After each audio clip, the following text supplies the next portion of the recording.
L'invité de Bonsoir le Var, c'est Thierry Colomard. Bonsoir, Bonsoir. et merci d'être avec nous. Vous C'est moi qui vous remercie. brigadier chef principal à Puget-sur-Argent, également président de la Fédération nationale des policiers municipaux de France. Les policiers municipaux, Thierry Colomard, sont en colère. Oui. Ils font une grève de la contravention depuis le 31 octobre dernier. Vous réclamez des salaires décents et une retraite convenable. Tout à fait. Depuis le 31 octobre, effectivement, de cette année, nous sommes en grève des contraventions. On part d'un constat, en fait, au départ, c'est des années, sans que le social soit étudié par l'État. L'État nous donne des prérogatives. Tous les gouvernements qui se sont succédés nous ont donné des prérogatives supplémentaires en ce qui concerne le judiciaire, mais pas du tout en ce qui concerne le social. Aujourd'hui, on a des policiers municipaux qui partent à la retraite à 30, 35 ans de service avec 1000, 1200 ou 1400 euros net de retraite, alors que les forces étatiques... Après 35 ans de service, tout à 1200 euros de retraite. 1400, on va dire 1400 euros net, c'est peu. C'est peu au regard des risques pris sur la voie publique, puisque ces prérogatives données nous donnent une surcharge de travail que l'on assume sans difficulté. Mais par contre, on a une prime de risque qui est quand même évidente aujourd'hui. Un policier municipal aujourd'hui a exactement les mêmes risques que les forces étatiques sur la voie publique. Les risques, on va en reparler. Quand vous parlez de prérogatives, ça veut dire que concrètement, depuis des années, on vous donne de plus en plus de missions sur le terrain. De pouvoir judiciaire. Oui.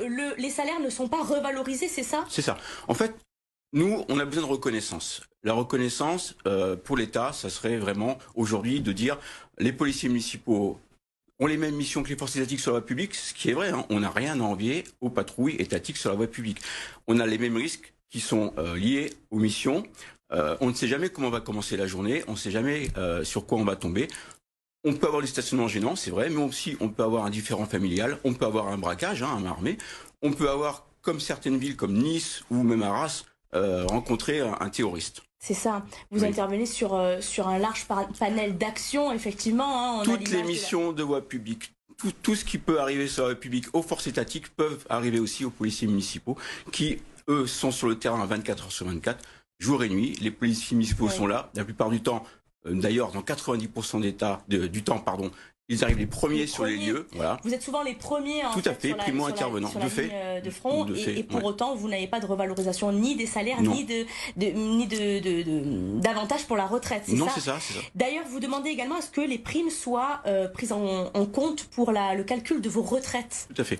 Alors, en fait, nous... Comme les pompiers et comme les gardes champêtres, nous avons une prime qui s'appelle l'ISMF, une indemnisation spéciale mensuelle de fonction. Dans la police municipale, on l'appelle la prime police. Chez les pompiers, on l'appelle la prime feu. Nous sommes ces trois entités territoriales à avoir cette prime. Il se trouve que depuis 2020, les pompiers ont cette prime calculée dans la retraite. Les policiers municipaux qui sont comme les pompiers agents territoriaux ne l'ont pas. Il y a une différence à grade égal.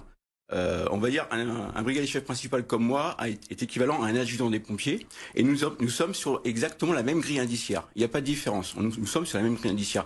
Mais un pompier adjudant va partir avec 400 euros, 600 euros suivant quand il va partir de différence en brut, avec un policier municipal qui lui va partir, comme je vous disais à l'instant, avec 1400 euros net par mois. Vous demandez aussi beaucoup plus de reconnaissance, tout simplement. Tout à fait. On demande à être reconnu pour ce que nous sommes, des policiers à part entière. Nous sommes cités dans l'article 15 du Code de procédure pénale comme faisant partie de la police judiciaire, quoi qu'on en dise.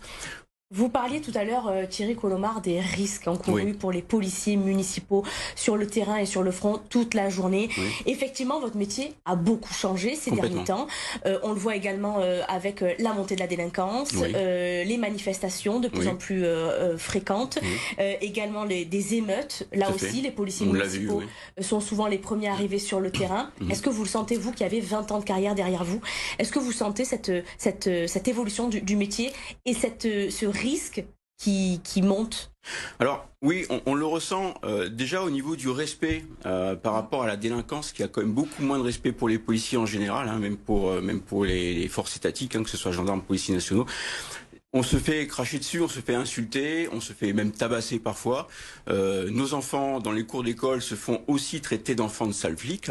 Et il y a énormément de policiers municipaux qui ne vivent pas Là où ils travaillent, c'est voilà, ça. Tout à fait, qui ne vivent pas là où ils travaillent, puisqu'ils ont peur des représailles. Ils ne veulent pas, famille, ils ne veulent pas le samedi pendant les courses rencontrer les délinquants, quoi, et se faire insulter, voire même menacer sa famille. Ça a été votre cas? Ça a été mon cas, tout à fait. Je travaillais à une époque à Cagnes-sur-Mer et j'ai été suivi sur l'autoroute par les délinquants de Cagnes-sur-Mer jusqu'à Fréjus où j'habitais. Et ils m'ont avoué ça quelques temps après en me disant: on sait où vous habitez à tel endroit, on vous a suivi. Donc des répercussions également sur la vie de famille. Tout à fait. Et ça, il faut également en prendre compte pour... Tout à fait. Nous demandons aujourd'hui à l'État de nous reconnaître pour ce que nous sommes, comme je vous le disais à l'instant, des policiers à part entière, et cette reconnaissance doit passer par le social.